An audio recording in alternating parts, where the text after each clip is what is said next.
Ставот на самостојниот синдикат за образование и култура на Република Македонија за двосменско работење на градинките е дека одлуката на владата со која од 1 септември градинките треба да работат во 2 смени е избрзана одлука без соодветни подлабоки анализи како да се изведе тоа. Ова денеска го истакна председателот на СОНК Јаким Недалков. Тој истакна дека нивно убедување и апел до Министерството за труд и социјална политика било да се достави барање до владата за повлекување, односно одложување на овој процес на двосменско работење, се додека не се најдат соодветни решенија околу прашањата кои се важни за нив како работници, така и за родителите и за децата. Заедничка констатација на членовите на Синдикатот за образование, наука и култура е дека оваа мерка на владата која што треба да се спроведе преку Министерството за труд и социјална политика и од 1 септември градинките да работат во 2 смени е крајно избрзан чекор, крајно избрзана одлука без соодветни подлабоки анализи како тоа да се изведе. Изнесовме низа прашалници кои што на нашите членови не им е јасно и нас како раководство не е јасно како ќе се одвива двосменското работење. Добивме уверување од Министерката за труд и социјална политика дека овие прашања се веќе разгледувани во Министерството за труд и во нареден период дека ќе излезат со конкретни одговори на нашите барања. Недалков потенцираше дека мора и локалната самоуправа да преземе активности кои се во нивна надлежност, да го организира работното време во согласност со побарувањата на родителите за двосменско работење.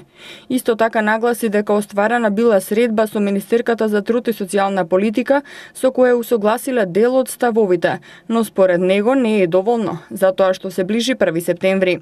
Тој рече дека на нив како раководство не им е јасно како ќе се одвива двосменското работење, почнувајќи од работното време за кое во дописот се кажува дека ќе биде од 7 до 21:30 часот, конституирање на детските групи, до проблемот со немање капацитет на градинките во однос на вработени.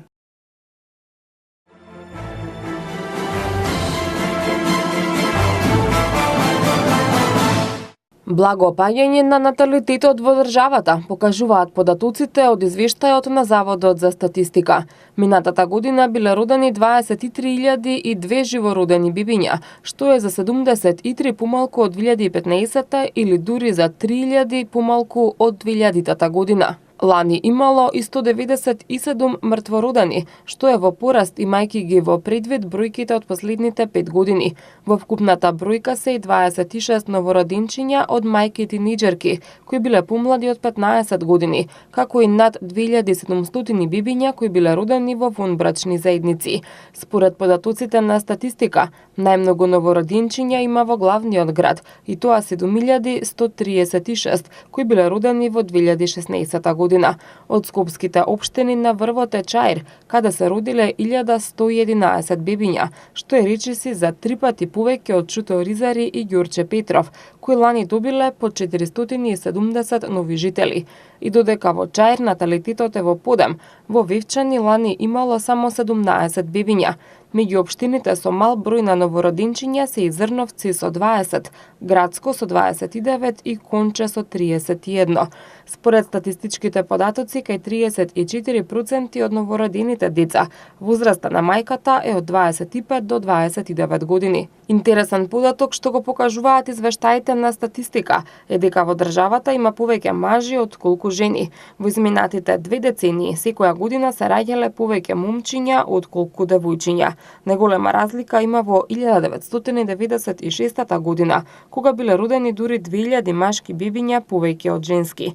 Споредувајќи ги месеците на раѓање, најмалку бебиња се раѓаат во зимските месеци, а лани најмногу породувања имало во септември.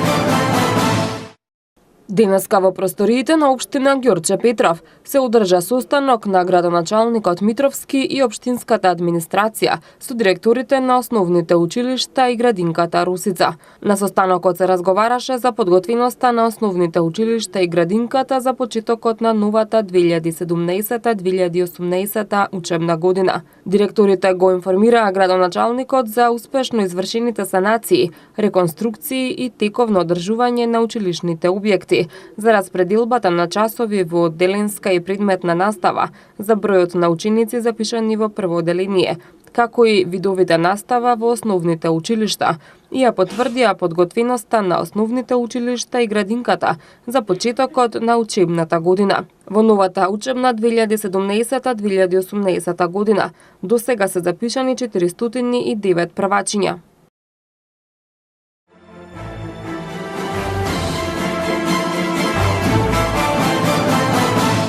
По трагичниот настан во кој неудамна една повозрастна жена го загуби животот на улица во Дебармаало, се огласи и општина Центар, која директно беше нападната поради узурпирањето на тротоарите и претварањето во паркинг зони.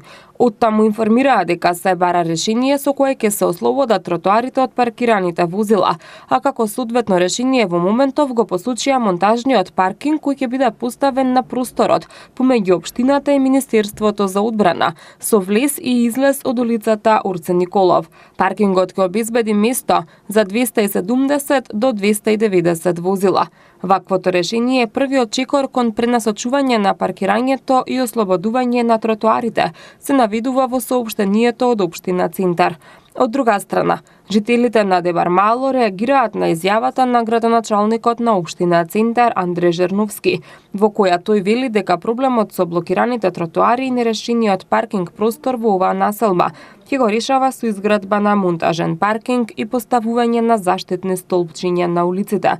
Жителите ја поздравуваат оваа одлука, но велат дека ова решение е начин да се реши само дел од проблемот и дека е потребна изработка на студија која значително ќе ја подобри состојбата со сообраќајот во Дебармаало.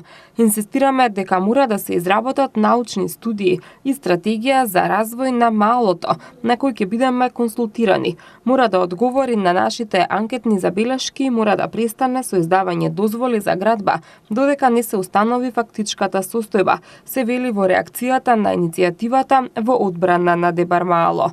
Оттаму го прашуваат градоначалникот Жерновски дали новата гаража е место за нови возила или за ист број само тргнати од тротоарите.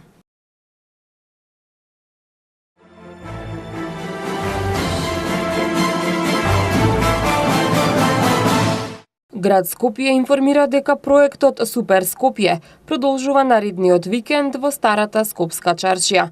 На плоштадот Скиндербег во петок во 21 часот ќе настапат Трикс, Гоце Тржан, Цена и Гоце Сав. Во сабота на плоштадот пред црквата Свети Спас во 21 часот ќе настапат Овкестра, Фанки Гуру, Енерджи Бенд и Фиц Студени нозе. Проектот Супер Скопје доаѓа на предлог и иницијатива на собствениците и менаџерите на угостителски објекти од повеќе локации од Скопје и е во насока на подобрување на културно-забавната понуда во главниот град, соопшти град Скопје.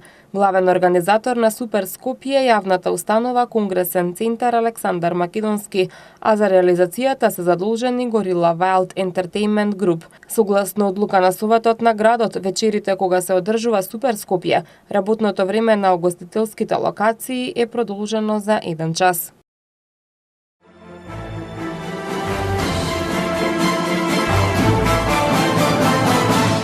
Согласно законската обврска и одлуката за условите за добивање право за користење место за истакнување на изборни плакати, градот Скопје поставува паноа за бесплатно изборно рекламирање на посебно определени локации.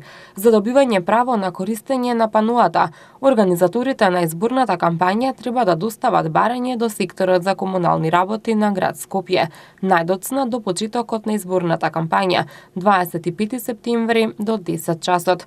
Редоследот на истакнување на изборни плакати се определува со ждрепка, посебно за секој подносител.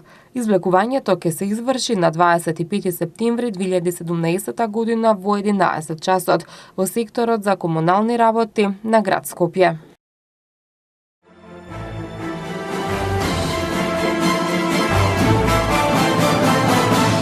Представници од Канцеларијата за креативна Европа, култура и медија при Министерството за култура и Агенцијата за филм на Република Македонија денеска имаа јавни дискусии и презентации на 8-миот фестивал за креативен документарен филм Македокс.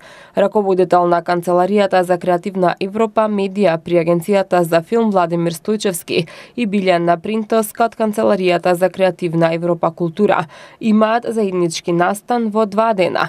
Денеска во рамки на Македокс и утре за време на фестивалот Струшки вечери на поезијата. Македокс е поддржан од Креативна Европа медија, а Струшките вечери на поезијата се дел од платформата Версополис, која е поддржана од Креативна Европа култура. Билјана Принтоска од Канцеларијата за Креативна Европа култура информира дека сакаат да дискутираат со корисниците и представниците од културниот и аудиовизуелниот сектор, како тие ја гледаат соработката, пред се на национално и на европско ниво.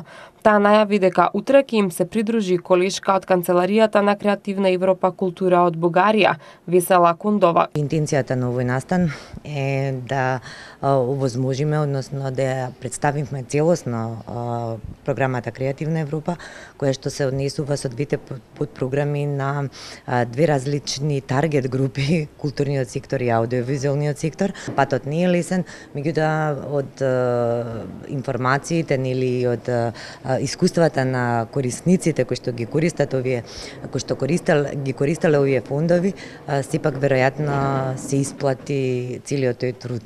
Сите се задоволни од овие проекти. Ова е прва промоција на Канцеларијата и Креативна Европа во целина во рамки на фестивалите Македокс и Струшките вечери на поезијата. Презентациите се од отворен тип.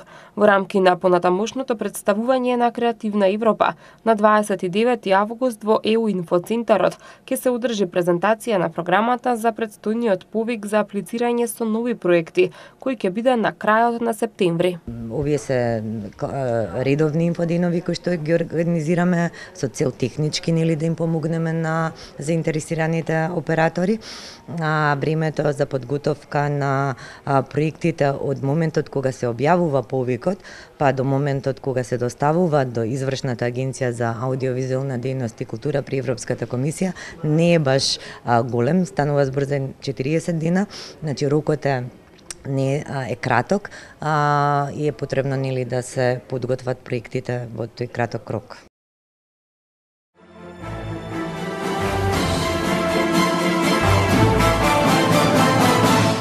Просечната месечна исплатена нето плата по вработен во Македонија во јуни годинава изнесувала 22.808 денари и во однос на јуни минатата година била поголема за 2,8%, соопшти Државниот завод за статистика. Зголемувањето се должи пред се на повисоките исплатени плати на вработените во секторите уметност, забава и рекреација за 20%, како и стручни, научни и технички дејности за 9,8% и рударство и вадење на камен за 7,4%. Намалување на просечната месечна исплатена нето плата е забележано во секторите рударство и вадење на камен за 7,5%, градежништво за 4,1% и трговија на големо и трговија на мало, како и поправка на моторни возила и мотоцикли за 3,0%. Просечната месечна исплатена бруто плата во јуни 2017 година изнесувала 33.509 денари. Во јуни годинава 1,1% од вработените во Република Македонија не зеле плата.